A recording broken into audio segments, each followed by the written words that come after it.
Shalom saudara, saya percaya saudara sedang menanti-nantikan untuk mendirikan sesuatu rumah dengan genap 7 tiang hikmat.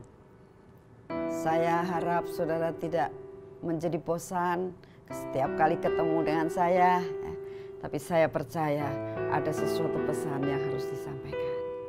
Saudara, hari ini kita membahas dan akan menerima tiang hikmat yang ketiga.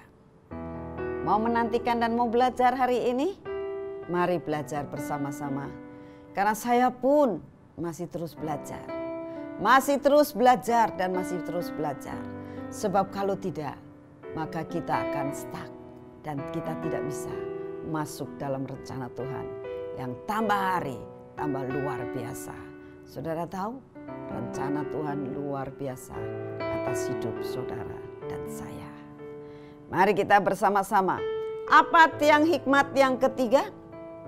Tiang hikmat yang ketiga adalah saudara dan saya harus rela diajar dan dikoreksi. Ini sesuatu hal yang gak mudah saudara. Untuk saudara punya hikmat, saudara perlu belajar untuk mau dan rela diajar dan dikoreksi. Saudara, hari-hari di mana pada saat saya mau syuting, saya belum biasa di syuting. Memang pernah sekali waktu masuk di TV saya di syuting. Cuman tidak terlalu banyak yang diberikan teori-teorinya. Suatu saat waktu syuting untuk acara ini, sesudah saya di syuting saya tanya, apa koreksi yang saya harus lakukan? Soalnya apa saudara? Orang kalau mau diajar dan mau dikoreksi, dia akan menjadi lebih lagi. Tapi kalau merasakan aku mampu, aku bisa, ya aku mau pengennya gayanya begini. Kalau mau ya begini, nggak mau ya sudah. Saudara, gak akan bisa maju. Orang menghadapi akan masa-masa sekarang ini. Saudara dan saya harus tahu. Tiang hikmat yang ketiga adalah rela dikoreksi. Rela diajar. Rela untuk benar-benar. Jikalau ada orang yang menegur, kita harus rela. Mari kita baca bersama-sama dalam Amsal Fatsal yang ke-9. Kita akan belajar dari ayat yang ke-6. Firman Tuhan ngomong begini. Buanglah kebodohan, maka kamu akan hidup. Dan ikutilah jalan pengertian. Saudara, orang yang tidak mau diajar, karena orang itu bodoh. Orang bodoh bukan karena dia lahir karena bodoh, tapi merasa dirinya pandai. Merasa dirinya cukup, merasa dirinya lebih dari yang lain, dan tidak mau diajar. Firman Tuhan dalam Amsal Fatsal yang ke-9 dikatakan bahwa Sulaiman mengajarkan kepada kita, buang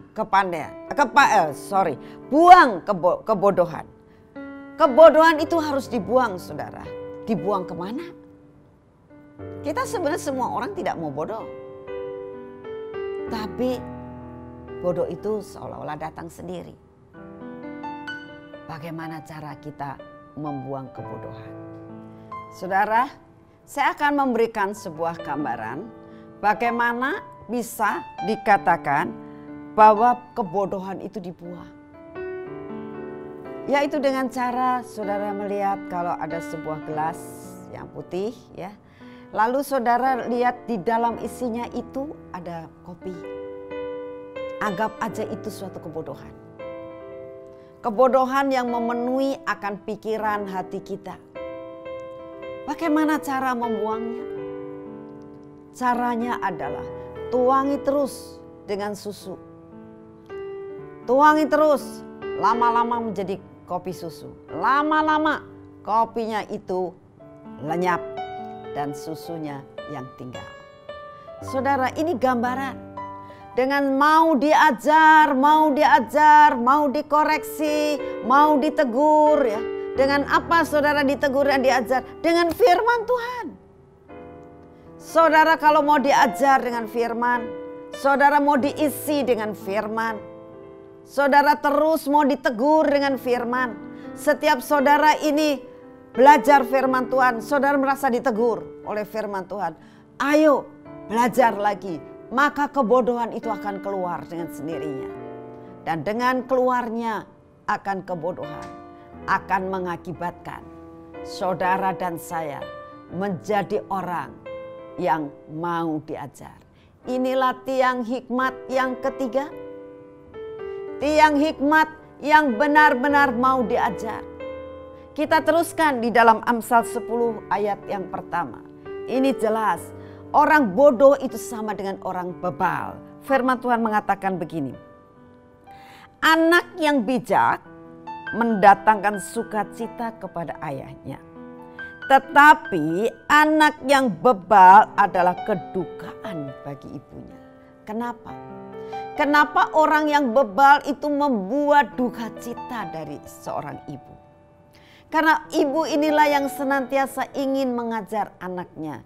Tapi anak yang diajar gak ngerti-ngerti. Itu namanya bebal. Gak mau diajar. Itu namanya bebal, saudara. Karena sebenarnya dia mengerti akan kebenaran. Mengerti akan apa yang sebenarnya Tuhan mau. Tapi gak mau menjadi pelaku firman.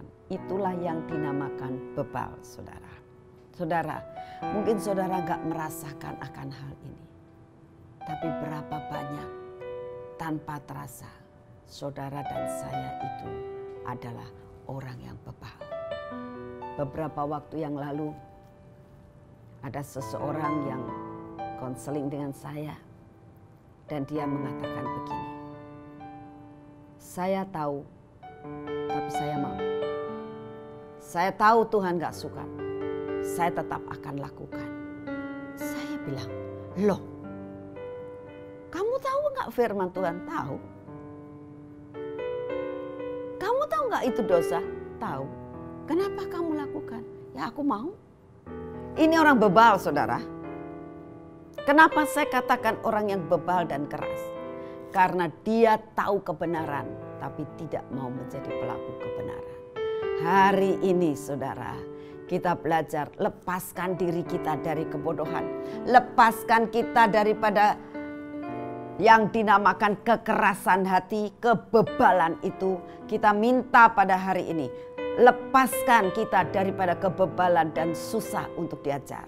Kita terima tiang hikmat yang ketiga, yaitu tiang hikmat yang kita akan pancangkan, yang membuat akan berdirinya rumah yang kokoh, di mana kita bisa berlindung karena Yesus Kristus Tuhan. Mari kita berdoa. Bapa yang di surga, kami sungguh mengucap syukur untuk kasih setiamu yang tidak pernah berubah. Terima kasih Tuhan, terima kasih. Kami mengaku di hadapan-Mu betapa seringkali kami bebal, seringkali kami susah untuk diajar. Kami boleh mengerti tapi kami tidak mau menjadi pelaku firman-Mu. Hari ini Tuhan, kami mendengar kebenaran firman-Mu. Kebenaran firman-Mu yang mengatakan bahwa tiang hikmat yang ketiga adalah tiang yang hikmat yang mengajarkan kepada kami untuk mau rela diajar dan dikoreksi. Saat ini Tuhan, kami mau terima hal ini. Lepaskan kekerasan hati kami dan kami mau terima ini supaya kami pancangkan dalam hidup kami. Kami terima di dalam nama Tuhan Yesus menjadi seperti yang Engkau mau. Dalam nama Tuhan Yesus. Amin.